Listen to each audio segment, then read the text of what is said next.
कृषि यानी कि एग्रीकल्चर सिर्फ हमारे अन्न उत्पादन का माध्यम नहीं है, ये भारत के अर्थव्यवस्था और उसके कल्चर में एक बहुत इम्पॉर्टेंट रोल प्ले करती है। भारत को सेल्फ रिलायंट बनाने में एक बहुत बड़ा इसका रोल है।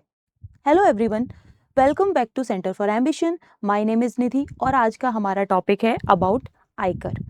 आयकर है क्या, इसके बारे में बात करेंगे। कब बना, इसके बारे में भी बात करेंगे। एंड व्हाट इज दिस आयकर एट द रेट 98, ये है क्या।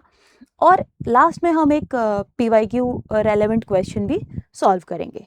अगर मैं इस पेपर के इम्पॉर्टेंस की बात करूं तो ये सबसे ज़्यादा इम्पॉर्टेंट हो जाता है हमारे GS थर्ड के लिए, जहाँ पे हम एग्रीकल्चर के बारे में बात करते हैं, इकोनॉमी के बारे में बात करते हैं। इसके अलावा यहाँ पे क्वेश्चन कैसे बन सकता है, क्योंकि क्वेश्चन यहाँ पे जो बनेगा वो बनेगा लाइक कि आयकर का क्या रोल है टुवर्ड्स द एग्रीकल्चर। ठीक है, एग्रीकल्चर के प्रोडक्शन से रिलेटेड, डेवलपमेंट से रिलेटेड आयकर क्या रोल प्ले करता है। ठीक है, या फिर हमारे एग्रीकल्चर सेक्टर को स्ट्रेंथन करने के लिए आयकर का क्या रोल है। इस तरीके से आपसे मेंस में क्वेश्चन पूछा जा सकता है। और प्रीलिम्स की बात करूं तो UPPCS जो रिसेंट में होने वाला है अभी, उसमें आपसे सीधे सीधे आयकर का फुल फॉर्म पूछा जा सकता है, ये कब बना इसके बारे में पूछा जा सकता है, और इसके इंपॉर्टेंस के बारे में भी पूछा जा सकता है। तो चलिए आज का फिर अपना ये टॉपिक शुरू करते हैं। तो जैसे कि सबसे पहले हम बात कर रहे थे न्यूज़ के बारे में कि ये चर्चा में है क्यों। ठीक है, सबसे पहले न्यूज़ ये है कि जो आयकर है, आयकर that means Indian council of agricultural research. ठीक है, नाम से पता चल रहा है क्या कर रहा होगा, एग्रीकल्चर के फील्ड में रिसर्च करने का काम कर रहा होगा। सिंपल, इतना सा इसका मीनिंग समझ में आ रहा है हमें। इसने अभी क्या किया, इसका 98th फाउंडेशन डे सेलिब्रेट किया गया। ठीक है, 98th फाउंडेशनल जो डे है वो सेलिब्रेट किया गया, और ये हर साल किया जाता है ऑन 16th जुलाई। ठीक है, 16th जुलाई को हर साल फाउंडेशन डे सेलिब्रेट किया जाता है, बट इस बार 98th है। आफ्टर 2 years हम पूरा इसका एक सेंचुरी सेलिब्रेट कर रहे होंगे। ठीक है, तो अभी 16 जुलाई 2026 को क्या हुआ, इसका 98th फाउंडेशन डे सेलिब्रेट किया गया।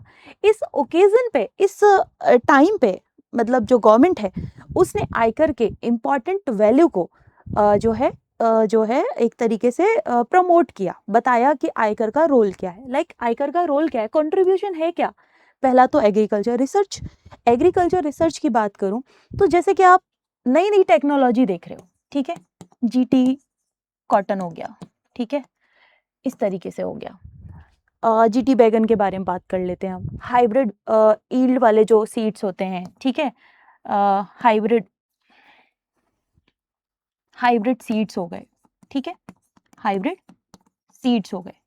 ये सब आप पढ़ते हो या देखते हो, तो ये सब कहाँ से होता है, कैसे होता है, इनकी जो भी रिसर्च करने का काम है वो सब किस पे है, वो आता है आयकर के हिस्से में। ठीक है, तो आयकर का मोटा माटी हल्का फुल्का आपको रोल समझ में आ गया होगा। और कौन सा फाउंडेशन है ये, 98th, याद रखिएगा। ठीक है, इसके अलावा क्लाइमेट रेजिलिएंट फार्मिंग, इसका मतलब क्या होता है, ड्रॉट प्रोन एरिया में कैसे हमें फूड सिक्योरिटी को और स्ट्रेंथन करना है, कैसे वहाँ पे और ज़्यादा एग्रीकल्चर करनी है, ये इसका पार्ट, ये इसका काम हो गया। इसके अलावा फूड सिक्योरिटी हो गई, development of improved crop varieties. Like धीरे धीरे अब आप देख रहे हो कि इतना ज़्यादा फर्टिलाइजर्स वगैरह ये सब यूज़ करने की वजह से धीरे धीरे जो प्रोडक्टिविटी है सॉइल की वो ख़त्म हो रही है, बट उसको और इम्प्रूव करना है। आपने इवन गांव में सॉइल टेस्टिंग के बारे में पढ़ा होगा। सॉइल टेस्टिंग में क्या होता है, आप अपने नियर बाय एरिया में जाते हो, ठीक है, कृषि विज्ञान केंद्र, आगे बताऊंगी वो क्या होता है, तो वहाँ पे अपना लैब टेस्ट होता है, सॉइल लैब टेस्ट। उसमें आप अपने खेत की मिट्टी लेके जाते हो, उसको टेस्ट कराते हो, तो उसके अकॉर्डिंग आपको बताया जाता है कि कौन सी फार्मिंग आपके लिए, आपकी खेती के लिए अच्छी होगी, कौन सी जो है आपको लाइक आपको धान करना है, लाइक राइस करना है, या फिर वीट पैदा करना है, या फिर आपको ग्राम्स वगैरह ये सब की खेती करनी है। इन सब के बारे में हमें कौन बताता है, ये हमें आयकर के ही थ्रू पता चलता है। ओके, तो अगर ये हो गया, बाकी रेलेवेंस मैं बता ही चुकी हूँ कि GS पेपर थर्ड के लिए आपका काफ़ी रेलेवेंट। अब अगर आयकर के बारे में बात करते हैं कि आयकर बना कब था। देखो, आयकर जो बना है वो बना है 1929 में। ठीक है, 1929, 16 जुलाई 1929 को, 16 जुलाई 1929। अब आपको समझ में आ रहा होगा कि बिफोर इंडिपेंडेंस हम बात कर रहे हैं। ठीक है, तब ये एज अ सोसाइटी रजिस्टर हुआ था, एज अ सोसाइटी रजिस्टर हुआ था, ठीक है। तब एक चीज और थी, एक एक्ट था जिसे हम कहते हैं सोसाइटीज एक्ट, ठीक है। कौन सा एक्ट? Societies act. उसके अंडर ये एज अ सोसाइटी रजिस्टर हुआ था, ठीक है। तो societies as a society, society registration हुआ था इसका, सोसाइटीज एक्ट 1860, ठीक है। यहां तक आपको समझ में आया कि इनिशियली क्या था ये आयकर ऐसे नहीं था, ये एज अ सोसाइटी रजिस्टर किया गया था। Okay okay. उसके बाद आगे बात करते हैं कि हाँ, आफ्टर इंडिपेंडेंस, मतलब इंडिपेंडेंस से पहले इसका नाम जो था वो था यानी कि 1947 से पहले इसका स्टेटस था इंपीरियल। जो आई अभी हम पढ़ रहे हैं वो इंपीरियल था, ठीक है।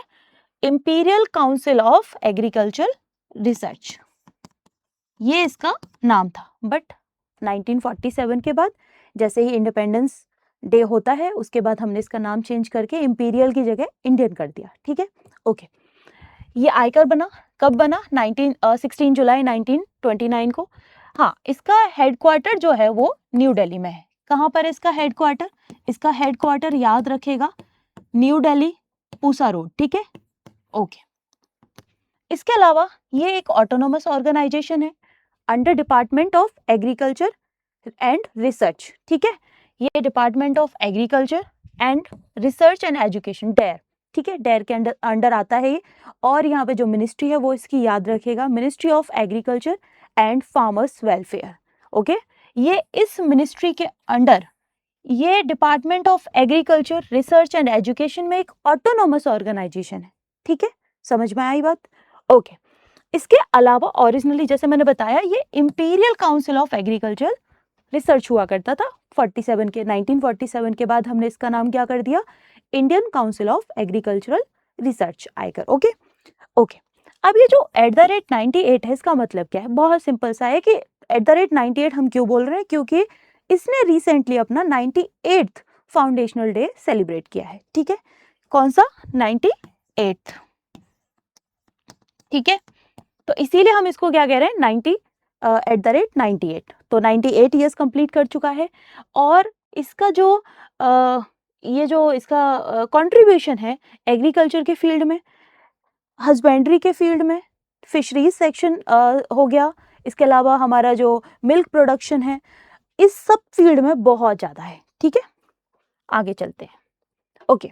अब मैं अगर इम्पोर्टेंस की बात करूं कि ये जो आयकर है इसकी इम्पोर्टेंस क्या है, मतलब अगर इतनी बड़ी बॉडी है, इतनी बड़ी ऑटोनोमस ऑर्गेनाइजेशन है, तो कुछ तो इसके इम्पोर्टेंस होगी हमारे लिए। तो अगर इसके इम्पोर्टेंस की बात करें तो सबसे पहले एग्रीकल्चर रिसर्च, ठीक है। लाइक हॉर्टिकल्चर में कैसे हमें और बेटर क्वालिटी के ग्रेप्स हो गए, ठीक है, ये ग्रो करने हैं। हॉर्टिकल्चर के फील्ड में कौन सी हमें वेजिटेबल्स को किस तरीके से, जैसे आजकल आप पढ़ रहे हो ऑर्गेनिक फार्मिंग, ठीक है। ऑर्गेनिक फार्मिंग में ऐसा क्या अलग होगा? नेचुरल फार्मिंग हो गई, ऑर्गेनिक फार्मिंग हो गई, ये सारे जो कीवर्ड्स हैं इन सब में ऐसा क्या अलग है जो आयकर कर रहा है, ठीक है। ओके। ये सब काम किसका है? आयकर का हो गया। क्लाइमेट रेजिलिएंट क्रॉप्स हो गए, लाइक मैंने बताया ड्रॉट प्रोन एरियाज हो गए, ठीक है, फ्लड प्रोन एरियाज हो गए, हिली टेराइन्स हो गया, यहाँ सब कैसे क्रॉप डेवलप की जाएगी, ये सब काम किसका है? आयकर का है। Okay. Agriculture, horticulture, fisheries, dairy, livestock, natural resource management, इन सब क्षेत्रों में, इन सब फील्ड्स में ये क्या करता है? एग्रीकल्चर रिसर्च का काम करता है। Okay, got it. इसके अलावा फूड सिक्योरिटी, अगर आप सोच के देखो कि अगर क्रॉप अच्छी नहीं होगी तो फूड सिक्योरिटी के लिए भी प्रॉब्लम होगा। मतलब अगर आपकी फसल अच्छी नहीं होती है, ठीक है, ड्यू टू सम रीजंस खराब हो जाती है, फसल बर्बाद हो जाती है, तो आप क्या करोगे? आपको कहीं ना कहीं फूड सिक्योरिटी फेस करनी पड़ेगी। और उस फूड सिक्योरिटी के फेस करने की वजह से क्या होगा कि कहीं ना कहीं हमारे पास अन्न की, या फिर हमारे पास जो हमारे पास जितना फूड ग्रेन्स होना चाहिए वो उतना अवेलेबल नहीं होगा, ठीक है। इसके अलावा नेक्स्ट क्या हो सकता है? Climate resilient agriculture, like drought, flood, इसके बारे में हम बात कर चुके हैं। इवन सैलिनिटी टॉलरेंट, अभी आपने एक नया पढ़ा होगा, हाइड्रोफोनिक एग्रीकल्चर के बारे में पढ़ा होगा। हाइड्रो यानी कि बिना पानी के भी खेती कर सकते हैं, बिना पानी के, बिना सॉइल के खेती कर सकते हैं। इस तरीके की जो टेक्नोलॉजी है वो लाने का श्रेय किसको जाता है? वो जाता है आयकर को, ठीक है। एग्रीकल्चरल एजुकेशन प्रोवाइड करवाना है। कैसे? स्टेट एग्रीकल्चर यूनिवर्सिटीज आपने पढ़ा होगा, ठीक है, जीवी पंत यूनिवर्सिटी के बारे में आपने पढ़ा होगा। तो इस तरीके से एग्रीकल्चर यूनिवर्सिटीज ये सेटअप की जाते हैं। आयकर के इंस्टीट्यूट्स हैं जहाँ पे ये बताया जाता है कि किस तरीके से हमें खेती को और डेवलप करना है, एग्रीकल्चर को और डेवलप करना है। मतलब हम ट्रेडिशनल पैटर्न पे एग्रीकल्चर ना करके उसको टेक्नोलॉजी का यूज करें, प्रिसीजन फार्मिंग करें। ठीक है, क्या करें? प्रिसीजन फार्मिंग करें। ओके, अब ये प्रिसीजन फार्मिंग क्या होती है? बेसिकली आप अपने जो फार्मिंग है ना, आप उस फार्मिंग में एआई का यूज कर रहे हो, आप उस फार्मिंग में जीपीएस टेक्नोलॉजी लगा रहे हो।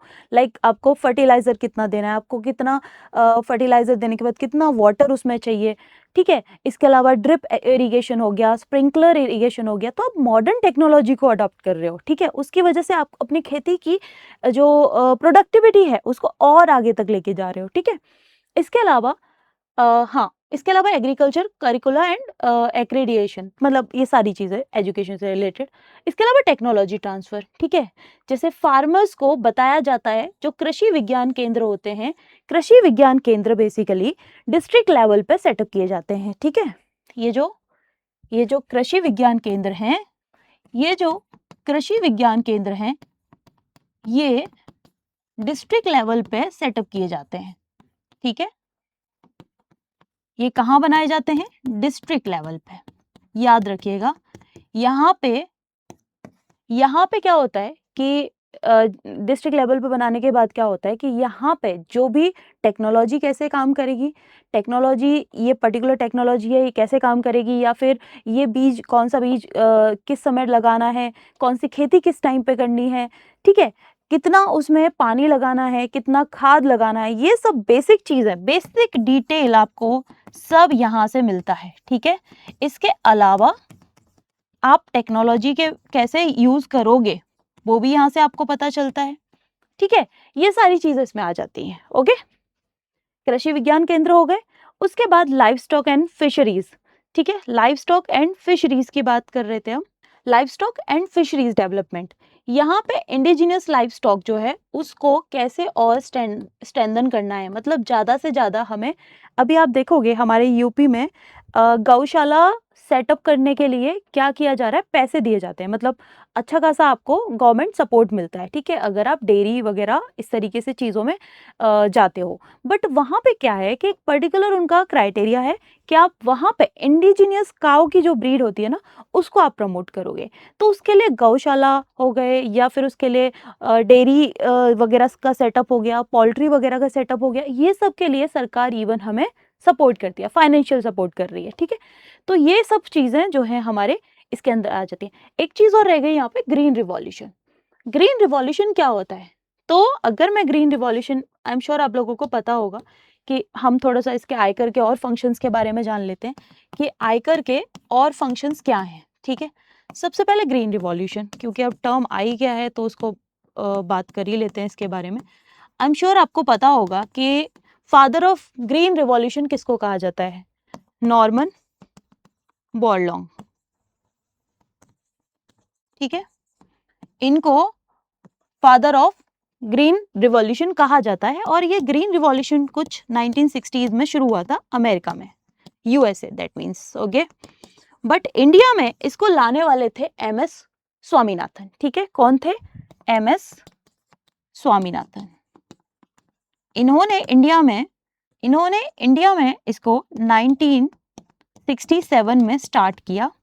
यहीं से आपने हाइब्रिड, हाई यील्ड वैरायटी वाले जो सीड्स होते हैं उनके बारे में बात की होगी, सुनी होगी, ठीक है।